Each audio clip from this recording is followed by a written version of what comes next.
Welcome to yet another illuminating episode of The Film Files, your cinematic escape into the fascinating realm of movie making. Today, we'll unravel the backstory of the 1988 action thriller, Red Scorpion, starring the martial arts powerhouse, Dolph Lundgren. The movie is a politically charged spectacle that landed in a whirlpool of controversies during its production. Stay with us as we take a journey into the tumultuous making of this film and the tantalizing tales behind its creation.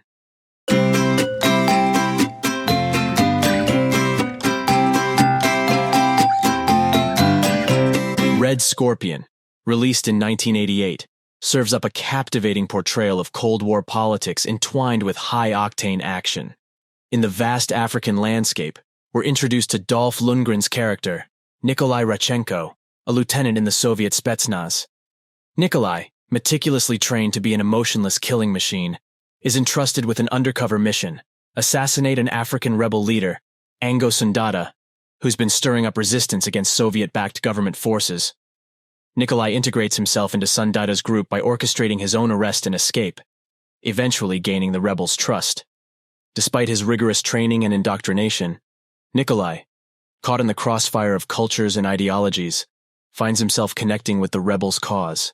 He discovers the harsh realities of the government oppression against the native people, forcing him to question the morals of the regime he has served unquestioningly. His transformation from a loyal Soviet operative to a sympathizer of the rebels' cause isn't a smooth one. He endures an intense journey of self-realization, enhanced by a spiritual encounter with a native bushman who saves him from death's door in the unforgiving wilderness. This bond helps Nikolai to rediscover his humanity, and he emerges from this experience not as a red scorpion, the symbol of his military unit, but as a protector of the oppressed. His transformation climaxes in an act of defiance against his superiors when they launch an assault on the rebels.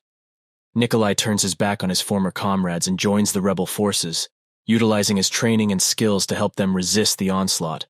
The climax features an epic showdown between Nikolai and his former superior, the ruthless Colonel Zayas, sealing Nikolai's transformation from an unflinching loyalist to a champion of justice. Red Scorpion, although straightforward in its narrative, resonates deeply with the geopolitical climate of its time. Joseph Zito, the director of Red Scorpion, and the producers were seeking an actor who could convincingly play the role of a highly trained, ruthless Soviet operative. Lundgren, with his towering physique, martial arts background, and his successful portrayal of Ivan Drago, seemed a natural fit.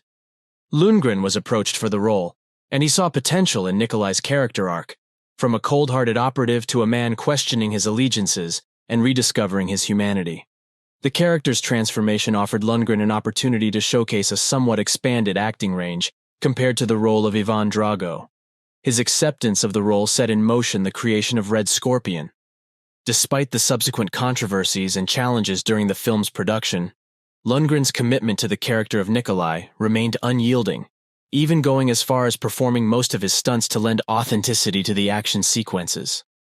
His portrayal of Nikolai is remembered as one of the defining performances of his career, cementing his status as a prominent figure in action cinema. Director Joseph Zito was known for his work in horror and action genres. The screenplay was penned by Arnie Olsen and Jack Abramoff, a figure who would later become infamous in political circles due to a massive lobbying scandal. Abramoff was not only the writer, but also the film's producer, and his association with the movie birthed a scandal in its own right. The production of Red Scorpion is marred with political controversies. The film was produced during the time of apartheid in South Africa, a period when the international community had imposed cultural sanctions on the country. Abramoff, with the support of the South African government, shot the film in the region of Southwest Africa, now Namibia, drawing widespread criticism and sparking an international furor. This political intrigue didn't end there. The movie was reportedly financed by the Sun City Resort in Bophuthatswana, a South African Bantustan, which was itself a contentious entity during the apartheid era. This resulted in an outcry from anti-apartheid activists worldwide who accused the filmmakers of indirectly supporting the apartheid regime. Interestingly, Lundgren was completely unaware of these controversial political ties during filming.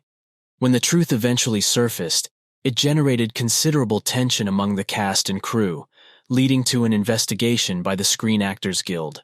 The resulting outcry led to the movie being banned in some regions, tarnishing the film's reputation and shadowing its release. Despite the political controversies, the film's action sequences are an undeniable spectacle. Lundgren performed his own stunts, showcasing his impressive physique and martial arts prowess. However, this commitment to authenticity did not come without its share of troubles. During a stunt involving an explosion, Lundgren was accidentally thrown off a vehicle, injuring his leg and delaying production.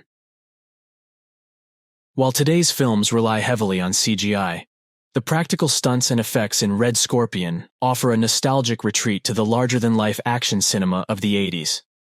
Of course, any discussion about Red Scorpion would not be complete without mentioning the soundtrack.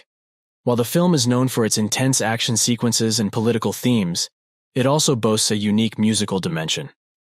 Red Scorpion features the unlikely collaboration of rock and roll legend Little Richard with composer Jay Chataway. The film's soundtrack deviates from traditional action movie scores, standing out as a somewhat unexpected part of the film's overall experience. Red Scorpion had a rather mixed reception upon its release in 1988. While the film was certainly not shy about delivering on its promise of full-throttle action sequences and a heroic transformation story, it was met with a blend of criticism and moderate praise from critics and audiences alike. Several critics voiced concerns over the film's overtly political themes, particularly its portrayal of the Cold War dynamics. Some critics found the movie's plot to be overly simplistic and its character development lacking. The critique mainly revolved around its heavy-handed depiction of the Soviet Union's role in Africa's political landscape, which some critics saw as overly black and white. Others, however, appreciated the film's commitment to the action genre. Dolph Lundgren's physical performance was lauded, and his character's transformation story, though somewhat cliché, resonated with many viewers. The film's action sequences, with their explosive spectacle and hand-to-hand combat, were particularly praised for their choreography and Lundgren's commitment to performing his stunts. It is also worth noting that Red Scorpion has garnered a certain cult following over the years. Fans of Lundgren and 80s action movies hold it in high regard, considering it to be an underappreciated gem in the genre. Its simplistic narrative, coupled with its high-stakes action, offer an escape into an era of cinema that was unapologetically straightforward in its approach to storytelling. Despite the mixed reception and political controversies, Red Scorpion remains a notable part of Dolph Lundgren's filmography and a unique artifact of Cold War-era cinema. Its story of personal transformation set against a backdrop of international politics and cultural exchange continues to provide a unique perspective on the action films of the 1980s. It reflects a period where geopolitics and cinema often intertwined, shaping the narratives that reached audiences. While it had the potential to be a more nuanced action thriller, it was considerably marked by its political associations. However, it is precisely these controversies and the resultant debates that make Red Scorpion an intriguing piece of cinematic history.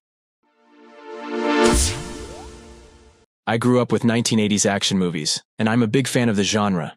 That being said, Red Scorpion is not very good, which is to be expected with a director like Joseph Zito. However, it's the best Joseph Zito-directed movie I have seen. Dolph Lundgren performs as expected. Let's face it, this is not Oscar-worthy material. The Little Richard soundtrack is terrible. The biggest quality of the film for me is the performance of M. Emmett Walsh, who is always watchable. And that concludes our deep dive into the making of the 1988 action spectacle Red Scorpion. We hope you enjoyed this journey behind the scenes. Join us again on The Film Files as we continue to uncover the fascinating stories buried in the annals of cinema. Until then, keep watching and keep exploring.